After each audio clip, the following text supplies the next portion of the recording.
like your shade is really good. Yeah, it's really hot now in Dubai. We need our shades on. yeah, you need your shades. I mean, it was just February 14th, and love is in the air. But most importantly, for married people, it's an interesting one. So, and I know you've been married for 21 years. Yeah.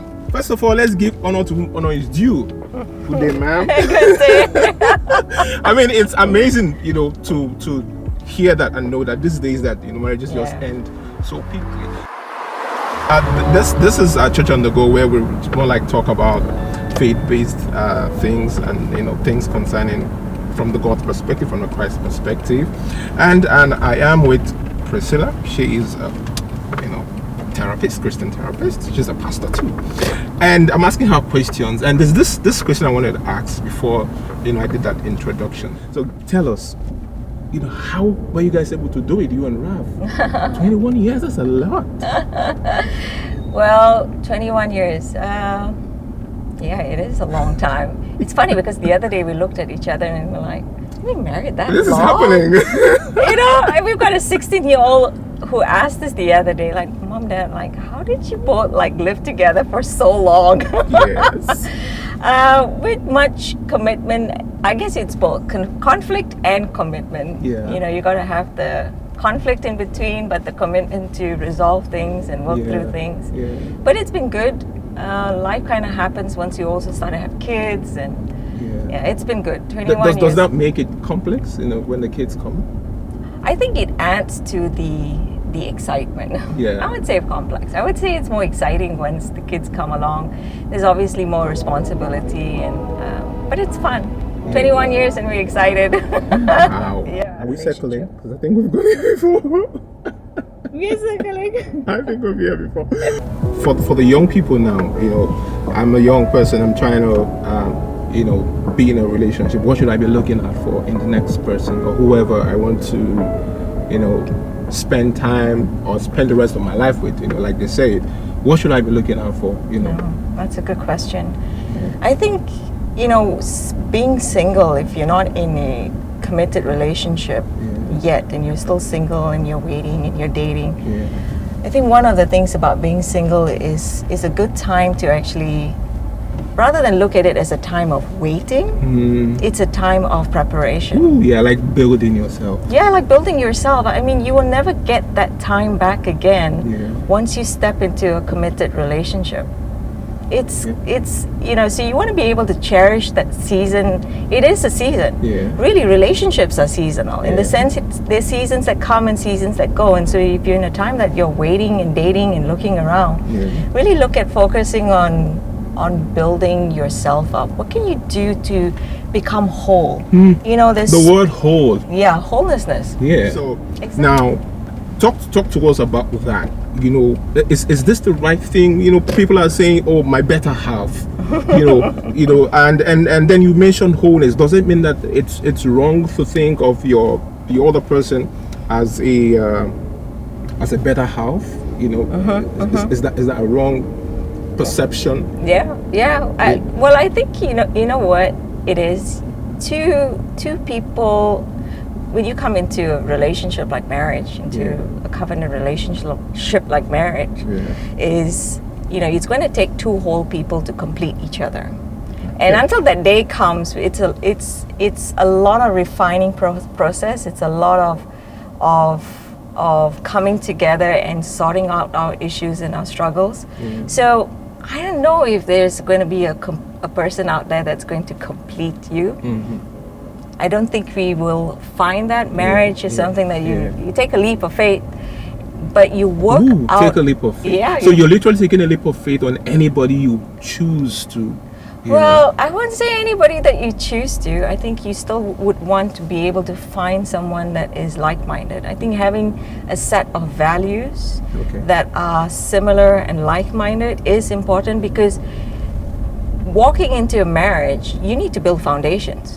And the foundation is we need to have at least something that is holding us together. So whether it is similar mindset in faith, similar values in how we are going to be able to do family, those are important things in order to, before you step into marriage. So I have a couple more questions, right? But I think you are hungry. Yeah. And I'd like to eat. And would like to check out this really nice place. So, All right. I mean, let's do that after we're eating, right? Yeah, let's do that. We can do that. Let's Okay. go. All right. Let's go. Let's go.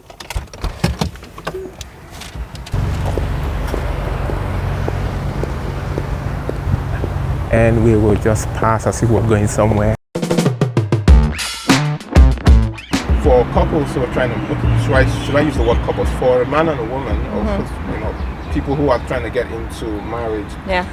What are the tips that you could give them? What they should be looking out for the man and the woman? Yeah. To prepare them for marriage. Yes, prepare them for marriage. Yes. Yeah, that's a good question. I think there are several things to look for. Yeah. Because it's a foundation that you need to set when you, as a couple, before going into a committed relationship like marriage. The first thing would be faith.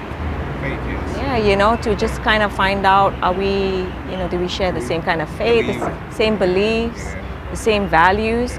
Because all of that is going to come into play, especially once you start to have a family and start raising children. So we want to be able to discuss that. So faith is a big one. Second one is, I think a lot of couples kind of miss out, is finances. Finances, yes. It's a big one. It's a big one. That's another one. And so questions like, are we, what are we, are you going to be working after we have kids? For the woman, are you, what is it going to look like? Are we going to have a joint account? Is it just one account that we put all our savings in? Is your money my money and my money my money? Yeah, exactly. Is it going to be shared? So those kind of questions we want to be able to also talk through. So faith, finances, and I think the third one would be family. How many kids are we planning to have? How are we going to raise our kids? What are your parenting values like? Because obviously you're marrying someone who comes from a different background. He's had or she's had her modeling from mom and dad. So you want to be able to talk about that. How are we going to raise our kids? So faith, finances, and family. Yes. Yep. Yes. The food is here. The other question I was going to ask is if the rice is here, I think. Yeah, rice is coming this way. So if a couple is having difficulties in their challenge, what in their marriage, if a couple is having difficulties in their marriage, thank you. What would be your advice, for them? Yeah. How would they begin to resolve, the conflict? Yeah. Firstly, in any relationship, conflict is unavoidable. You are going to walk through disappointment, disagreements, and so there's never, I suppose you never get to a place where you're completely prepared for what you're about to face and deal with in a relationship. But knowing that we are going to have those disagreements, one of the things that can help couples is just to understand how can we actually do better or repair. Once we've had our conflict, once we had our disagreement, the repairing part is crucial because you want intention to the intention, fix it. Exactly, the intention to come back again, the intention to rebuild again. So the mindset needs to shift, I suppose, from an I to us. Oh yeah. For me, myself to we.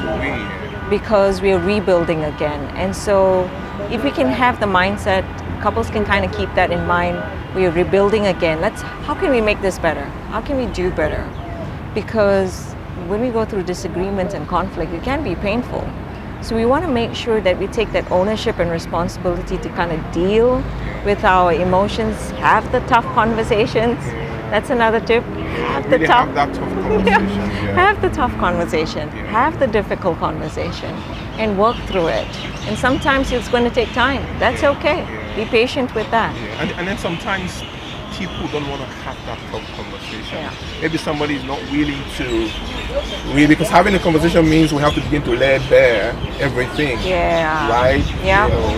But then again, it's also important not to accuse. Yes.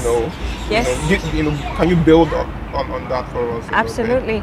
Ownership is a big thing. So if as an individual we understand, the first thing is to think about how did my behavior affect my partner? So first of all, X-ray yourself. Exactly. So if I can kind of pick up from where my behavior, it's not what I just heard, it's not what that what she did to me, what he did to me. But wait a minute, let's think about how did my behavior affect this? How did I contribute to this? How was I involved in this? Because it really takes two to tango. Yeah. So looking at that and from that perspective helps us to begin to take ownership for our feelings, for our emotions, for our choices, for our behavior, because we're imperfect. We're not going to get it right all the time, right? Yeah, because most times what tends to happen is I want to see how he was wrong or how she was wrong, and I'm always never looking at how I was wrong. Yeah, that's really hard. It's in a sense it's pretty much human when we tend to judge ourselves through a rose-tinted lens, and the other person is completely in the wrong. Yeah. But it's part of growth and it's part of maturity, which marriage provides that amazing environment for two people to come together and grow. Wow, I mean, it's been nice really having this discussion with you. It's been eye-opening at the same time, very insightful. Thank you so much, Priscilla. You're welcome. Yes. Let's eat. Yes, I'm hungry. We should eat, yes. This looks delicious.